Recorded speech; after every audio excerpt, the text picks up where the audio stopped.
Hello YouTube, welcome to my YouTube channel and at Bella, and today I am going to be reviewing the Netflix 2025 series American Primeval. This is hugely controversial because it depicts the Mount Meadows massacre, which is where a group of Mormons attacked another group of travellers that also had some Mormons within it, and then blamed it on the Native Americans. This is during the so-called Mormon Wars between the government and Utah as a state, all to do with polygamy and the autonomy and independence that the state of Utah under Governor Brigham Young have. Couple of points. First point, I'm British, so I see history from a variety of perspectives. Because when we study British history, we learn very often that there's the crown, there's the opinion of the individual king or queen that is separate from the crown, then there's the Privy Council made up of ministers, and then there's something called an overmighty subject or some kind of rebellion. The overmighty subject is always trying to topple the crown. And then there's some kind of rebellion. So we see it from a variety of viewpoints. It isn't just king after king, then queen, then queen. There's a whole host of stuff going on. And this is how very much how American Primeval is represented. You've got Brigham Young's point of view as the leader. You then have individual Mormons' point of view. You then also have people living in the state of Utah who are not Mormons' point of view. And then you have the Native American point of view. And then you also have the travellers through.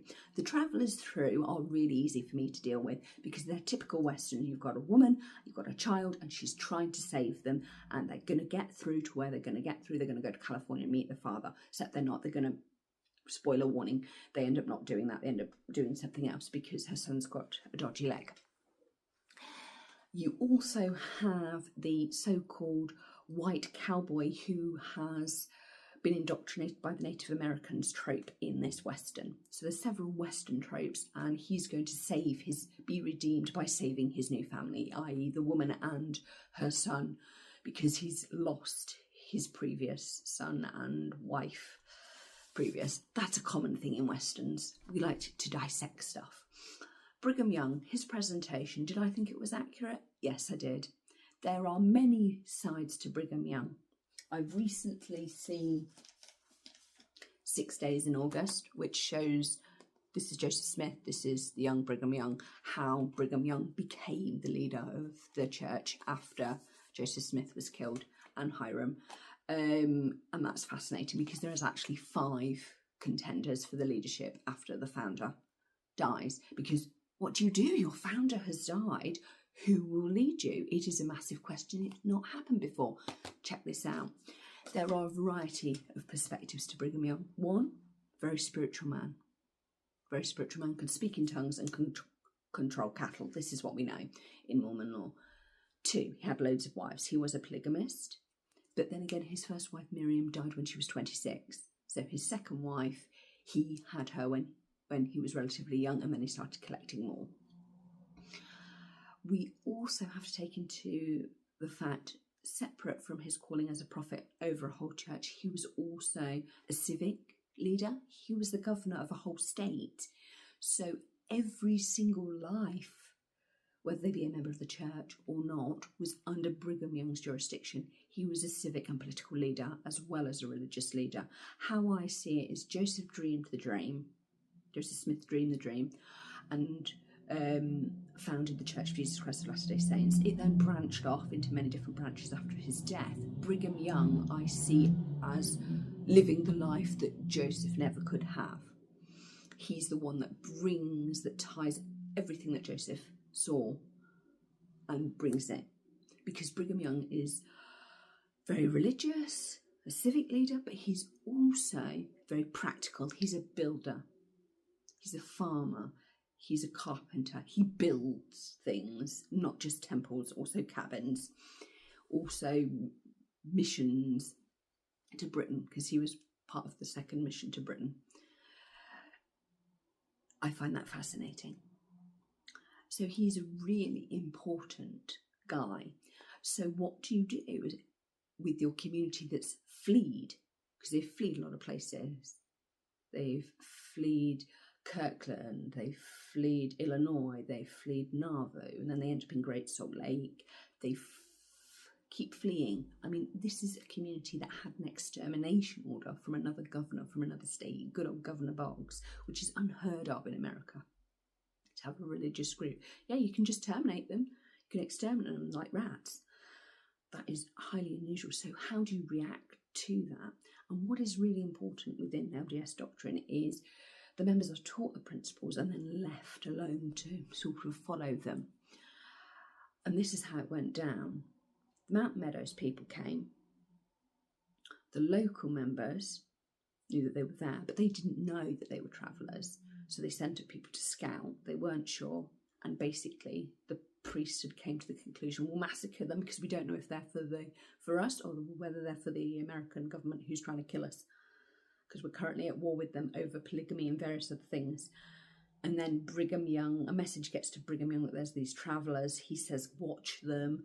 They then take that to mean something else and kill them. And then we don't know how much Brigham knew regarding this. I'm going to say that all he knew was they'd arrived. And he said, yeah, send somebody out to scout out and see what happened. That message then got taken. Oh, he said that we can deal with it. That's not what he meant. He meant for you to watch them, not massacre them all. And what is telling about the Mount Meadows massacre is the fact that they saved the children that were under 6, which is fascinating because they murdered children.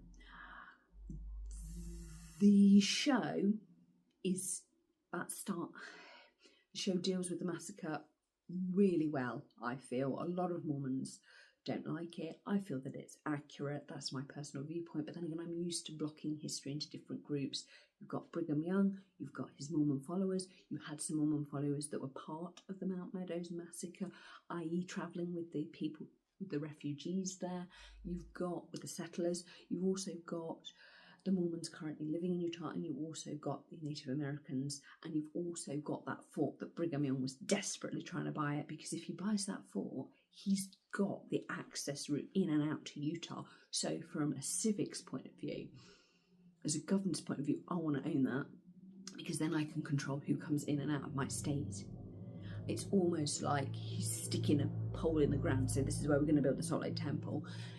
He's doing the same with buying this fort. If we buy this fort, then I and I alone control who comes in, who comes out. Because remember, he's living beyond the American frontier.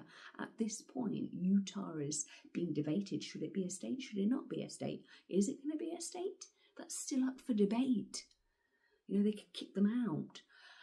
And also, Brigham Young has been there governing his people in his religious theocracy, because that's what he's got, and the other people that are part of it who are not members, totally independent from the American federal government. That is a situation that the American federal government is not going to stand for very long, for obvious reasons. So you've got the American federal government's point of view, you've got Brigham Young's point of view, you've got the members of the church's point of view, you've got the Native Americans that live in and out of Utah, and you've got people passing through. The railroad will help the LDS Church build the Great Salt Lake Temple, but also bring all sorts of people through. So he's got to have this fort, because the first thing that Brigham Young wants to do once he's established basic towns is control his borders. And to do that, he needs this fort. Totally understandable, if you think about it from a governance perspective. And a lot of people go, what? And I'm like, he's the governor. We're not just dealing with somebody who happens to be the prophet of the Church of Jesus Christ of Latter-day Saints, the second prophet. We're also dealing with somebody who is a practical man, who is not going to shake too much, because he's got a people to protect. Because what people don't understand is the LDS psyche at this moment in time is one of, if you've hit out against us, we are going to defend ourselves. We're not just going to flee anymore. We're going to stand and we're going to attack. And that's what the Mormon Wars with the government were all about. Back to the show. Overall, I'm giving it 5 out of 5. I really enjoyed it. I've spoken about the various other characters. It's interesting that the Mormon woman dies and her husband also died, that he went mad and she just sort of faded. after she teamed up with the Native Americans, because that was the only place where she was going to get a voice. I found that really interesting going forward. 5 out of 5 for me. That's my review of American Primeval. People may like it, people may hate it, but I thought it was very balanced, because Brigham Young does have this edge to him, because there's a reason why him and Emma Smith wrote those poison pen letters to each other for the rest of their lives once he'd, set up Utah. So anyway, that's my view. I rather liked it. It's a nice Western. It is a made-up story. Obviously, the Mountain Meadows Massacre did happen. That is historical fact. To be absolutely honest, there should be more Westerns made, I think, about actual American history. Because the thing that's annoying me at the moment is people say, oh, they don't make any Jesus programs anymore. I'm like, excuse me, we've had oodles of Jesus programs. There's been the 10 Commandments with Charlton Heston. There's been Ben-Hur, with Charlton Heston, shocker. We've had loads and loads and loads of religious Jesus sword and sandal epics made by Hollywood, made outside of Hollywood. They're there. And it's the same with Westerns. In fact, Westerns is actually coming back, and Westerns is really interesting. They're actually becoming more and more gritty, more lifelike, I think, Westerns. And it's the same with biblical fiction. And people go, you can't call it biblical fiction. I'm like, well, yeah, I can, because it's based on the Bible account, but they've had to tweak things to make the story flow, because there are gaps in the biblical account, because the biblical account is basically set up to tell you that Jesus is the Son of God by 12 people who, at the time, bless their dear hearts, they followed Jesus because he was their spiritual rabbi, but they weren't sure who he was. The only one that was sure was Simon Peter. And he got told by Jesus, don't say that out loud, Peter. You're going to get yourself killed. I'm going to protect you. Don't worry. I've got a plan. You're not going to like it. But that's beside the point. And it's the same with any kind of founding or religious literature or religious history of whatever church you're looking into it. You are going to get some fiction placed on the non-fiction to make it flow. Anyway, I've spoken enough. Happy Easter to you all. This is my review, and stay safe. Bye now.